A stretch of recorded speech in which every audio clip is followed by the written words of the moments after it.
Hello प्यारे विद्यार्थियों, smart academy के यूट्यूब चैनल पर आपका हार्दिक स्वागत है। आज हम वर्कशीट नंबर 49 का सॉल्यूशन करेंगे। जानेंगे इनके आंसर्स को अपने को किस तरीके से अपनी वर्कबुक में भरने हैं। आई होप कि आप सभी स्वस्थ होंगे, मस्त होंगे। और अगर आपने अभी तक चैनल को सब्सक्राइब नहीं किया तो प्लीज़ चैनल को सब्सक्राइब जरूर करें। कॉम्पिटेंसी आइडेंटिफाइज नाउन्स अप्रोप्रिएटली, अपने को नाउन को पहचानना है। क्या करना है? नाउन को पहचानना है। दृष्टि रोट ए लेटर, यानी यहाँ पे लिखा गया, दृष्टि को अंडरलाइन भी किया गया। रोट ए लेटर यानी अपने को नाउन पहचाननी है।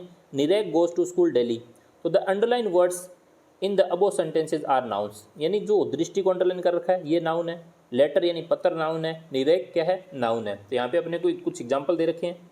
फिर दे रखी है नाउन की डेफिनेशन, यानी नाउन की परिभाषा क्या होती है।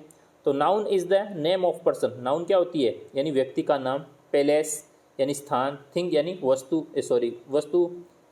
फीलिंग, स्टेट, एक्शन, यानी जो ये होती है फीलिंग, जैसे लव, स्टेट, ये सारी चीज़ें, यूथ, ये सारी चीज़ें क्या होती है?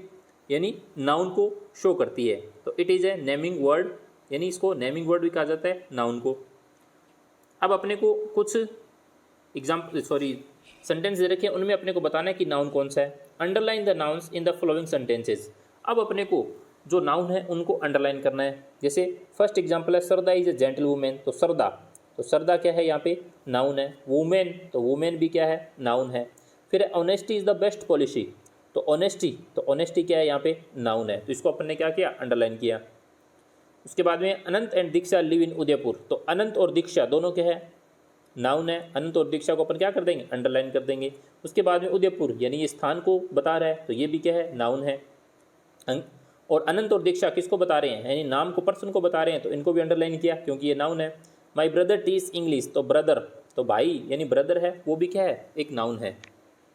नेक्स्ट है 5 नंबर, विरल प्लेज क्रिकेट, तो विरल यहाँ पे क्या है? नाउन है। तो अपने नाउन को क्या कर दिया? अंडरलाइन कर दिया। इस तरीके से आपको इनको बताने हैं।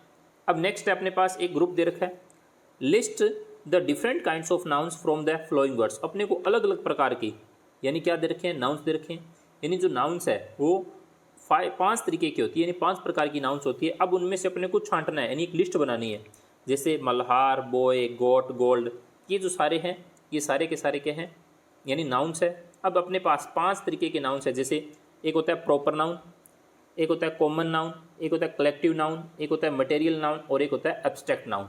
अब ये यहाँ पे जितने भी वर्ड दे रखे हैं, इनमें से अपने को छांट के प्रॉपर नाउन के प्रॉपर नाउन में लिखने हैं, कॉमन नाउन के कॉमन नाउन में लिखने हैं, कलेक्टिव के कलेक्टिव में लिखने हैं। इस तरीके से इन सभी की अपने को एक लिस्ट बनानी है।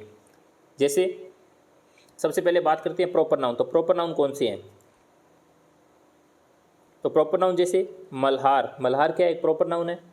गैनोडा यानी प्रॉपर नाउन है। रितेश प्रॉपर नाउन है। कमलेश प्रॉपर नाउन है। और इंडिया प्रॉपर नाउन है। ये सारे के सारे क्या है? प्रॉपर नाउन है। तो इनको अपने को कहाँ लिखना है? यानी जहाँ प्रॉपर नाउन है वहाँ लिखना है। जैसे मैंने यहाँ पे लिखा है मल्हार, रितेश, कमलेश, इंडिया और गनोडा, ये सारे के सारे क्या है? प्रॉपर नाउन है। फिर कॉमन नाउन, यानी जो दोनों को बताते हैं, जो कॉमन होते हैं। जैसे बॉय, तो बॉय क्या है? कॉमन नाउन है। उसके बाद में गोट कॉमन नाउन है। फ्रेंड कॉमन नाउन है। हॉर्स कॉमन नाउन है। फादर कॉमन नाउन है। फिर होता है कलेक्टिव नाउन, यानी जिसको समूह को बताते हो। जैसे आर्मी, तो आर्मी एक पूरे समूह को बताते हैं। उसके बाद में टीम, तो टीम भी एक पूरे समूह को बताते हैं। जैसे 11 की टीम होती है। क्लास, तो क्लास के अंदर भी बहुत सारे विद्यार्थी होते हैं। ग्रुप, तो ग्रुप एक का नहीं होता, कई सारों का होता है, इसलिए कलेक्टिव होता है। फैमिली, तो फैमिली के अंदर बहुत सारे मेंबर होते हैं, तो इसलिए क्या हो जाता है? ये कलेक्टिव नाउन होता है। फिर मटेरियल का मतलब है कोई, जैसे गोल्ड, तो ये क्या है? मटेरियल है। ग्लास मटेरियल है। वाटर मटेरियल है। सिल्वर, ये भी मटेरियल है। मिल्क, यानी जैसे लिक्विड होता है, ठोस होता है, ये सारे क्या होते हैं? मटेरियल होता है। तो अपने को मटेरियल नाउन में लिख दिया। इन्हीं में से छांट कर अपने लिखा है। उसके बाद में है एब्स्ट्रैक्ट नाउन ये जो भाव को शो करती है। जैसे पावर्टी है, लव है, यूथ है, हंगर है, काइंडनेस है, ये सारे के सारे यानी किसको शो करते हैं? एब्स्ट्रैक्ट नाउन को शो करते हैं। तो इस तरीके से अपने को इनकी लिस्ट बनानी है और इनको अच्छे से याद भी करना है कि कौन सा नाउन प्रॉपर होता है, कौन सा नाउन कॉमन नाउन होता है, कौन सा कलेक्टिव नाउन होता है, मटेरियल और एब्स्ट्रैक्ट नाउन होता है। तो ये अपने एक इनकी लिस्ट बनाई है। तो इसी तरीके से आपको भी इनकी एक लिस्ट बनानी है, अच्छे से इनको याद करना है। आई होप कि आपको अच्छे से समझ में आया होगा। Thank you.